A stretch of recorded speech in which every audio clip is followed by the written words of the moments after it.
Je vous l'avais promis mardi dernier, elle est là, c'est Brigitte Bogucki. Bonjour Brigitte, Bonjour. Vous êtes avocate. Nous avions parlé en début de semaine de l'abandon du domicile conjugal et aujourd'hui, vous vous y collez, c'est le test de paternité. Et je tiens à dire d'ailleurs qu'on va organiser ensemble une grande semaine autour de la réforme du divorce. Donc nous sommes preneuses de vos questions sur le www.france5.fr sur cette fameuse réforme. Quid? Eh bien on y répondra dans une semaine spéciale. Alors le test de paternité, vous êtes prête? Attention. C'est Laetitia qui habite à Paris qui nous a posé énormément de questions, donc ça nous arrive de temps en temps, on va lui répondre à elle en direct. Comment se présente un test de paternité? Qui peut demander ce test de paternité? Alors, il faut savoir qu'en France, on a une législation un peu particulière, puisque c'est pas vraiment un test de paternité, c'est ce qu'on appelle un test ADN, c'est-à-dire un test qui va permettre de déterminer si vous êtes les enfants ou pas de la personne concernée. D'accord. Tout ça, ça se fait d'ailleurs en prenant la salive dans la Alors, bouche, ça se fait en prenant la salive, il me semble. Je sais que ça peut se faire aussi par des prises de sang. J'avoue que je ne suis pas très au fait des questions médicales. Mais la particularité de la France, c'est qu'en fait, vous ne pouvez pas vous dire ce matin, tiens, en fait, je me demande si mon père est bien à moi, je vais avec lui aller faire un test de paternité. D'accord. On ne peut pas. Bon. En général, d'ailleurs, la question, c'est plutôt, je me demande si ma fille est bien la mienne. Mais bon, allez. D'accord, et donc il faut que ce soit dans un contexte spécifique. Légal. Voilà, c'est un contexte légal. Vous ne pouvez le faire qu'avec une décision de justice vous y autorisant. Ceci étant dit, attention, il ne s'agit pas d'une interdiction de faire un test de paternité. Il s'agit simplement du fait que les laboratoires français n'ont pas le droit, tout seuls, de faire ce test de paternité. Il faut qu'une décision de justice leur dise de le faire. Mais on peut la provoquer, cette décision de justice? Alors, on peut la provoquer, cette décision de justice. En fait, ce qui se passe très fréquemment aujourd'hui, notamment avec Internet, les gens vont aller chercher, puisque les pays limitrophes de la France n'ont pas ce problème. Donc les gens vont aller sur Internet, où on trouve en Belgique, en Suisse, en Allemagne, en Angleterre, au Québec, un certain nombre de possibilités de tests de paternité ou de maternité en ligne. On s'inscrit, on paye, on reçoit un kit. Alors ça, je sais comment c'est parce que mes clients m'ont raconté, c'est une espèce de grand coton-tige grand comme ça. Il s'agit de prélever un petit peu du voile du palais de l'enfant et du parent concerné. On renvoie le kit et on a en retour une réponse. Ah, c'est bien comme cadeau. C'est pas mal. Tiens, ma chérie, pour ton anniversaire. Donc, l'avantage de faire ça, c'est que peut-être il faut éviter de faire de la procédure juste pour la procédure. D'accord. Quand on est un mari aimant de sa femme et qu'on se demande si celle-ci est si aimante que ça et qu'on voudrait savoir si l'enfant est bien à nous, eh bien, peut-être en faisant ça discrètement avant, c'est pas plus mal qu'en se précipitant avec ses gros sabots pour demander un test de paternité au tribunal. Parce que le problème, c'est que si vous demandez un test de paternité au tribunal et qu'en fait vous êtes bien le père, vous aurez l'air complètement ridicule, fortement désagréable et le divorce est à la clé. D'accord, oui. Voilà. Mais alors attendez, on peut le demander, c'est assez simple, puisque la Cour de cassation a décidé que vous ne pouvez pas vous refuser cette demande.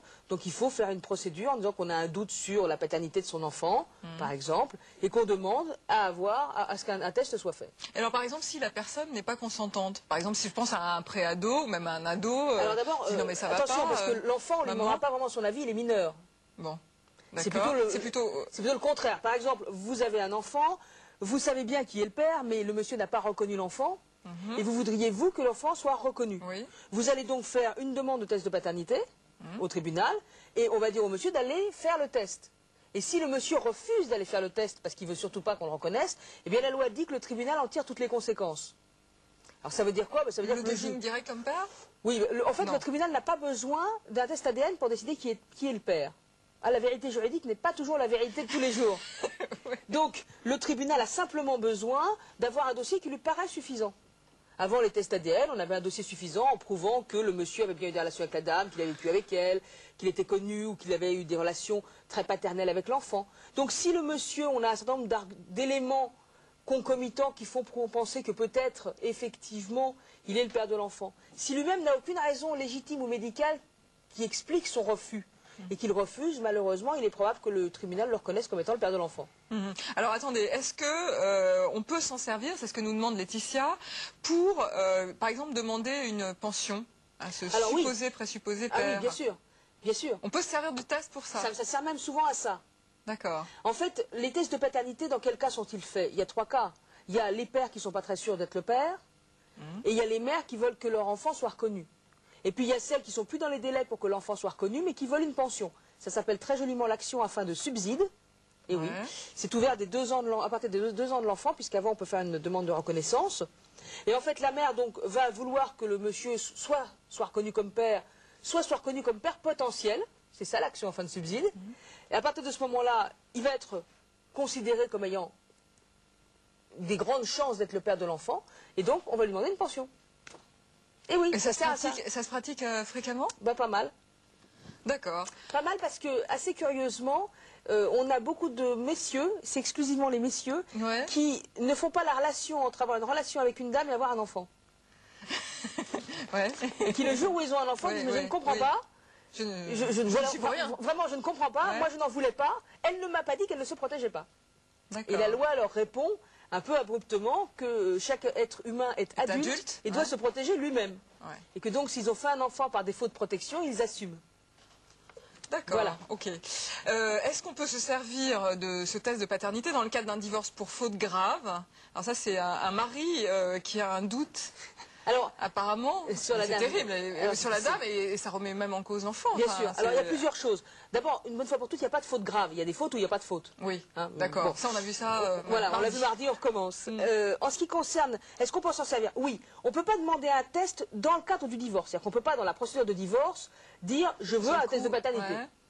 On doit le faire dans une procédure parallèle parce qu'on a un problème de paternité, justement, ou de non-paternité. Mais si on a la preuve que l'enfant n'est pas le sien, bien sûr qu'on peut s'en servir. Bien sûr qu'on peut s'en servir. Simplement, comme vous le disiez, il faut être raisonnable. Il faut quand même se rendre compte de ce que sont les choses. Des dégâts psychologiques sur l'enfant. Il faut aussi savoir une chose. Attention, en France, le fait de s'être comporté comme le père pendant de nombreuses années peut être suffisant pour être reconnu comme le père, même si on ne l'est pas. Quand même. J'allais dire heureusement. Oui, vite, je voudrais terminer avec Ève de Sisteron qui me dit, qui recherche sa maman biologique. Elle est née sous X apparemment. Est-ce qu'il existe des tests de maternité? Alors c'est le même test, puisqu'en fait c'est un test ADN de maternité. Il n'y a pas de problème, sauf une règle fixée par la loi française. Si la mère de cette jeune femme a, lors de l'accouchement, demandé, alors je lis parce que je ne connais pas, si elle a demandé le secret de son admission et de son identité, elle ne pourra pas faire de test de maternité. C'est niette, c'est absolument non. Légalement, cette femme est considérée comme n'ayant jamais accouché. C'est difficile pour ces enfants. Merci beaucoup Brigitte. On se retrouve, c'est promis, sur le divorce. Et je rappelle aussi que tous vos bons conseils sont sur Internet. Vous retrouvez l'adresse spéciale de Brigitte sur le www.france5.fr. Et je vais vite, je cours, j'arrive, Karine, à tout de suite.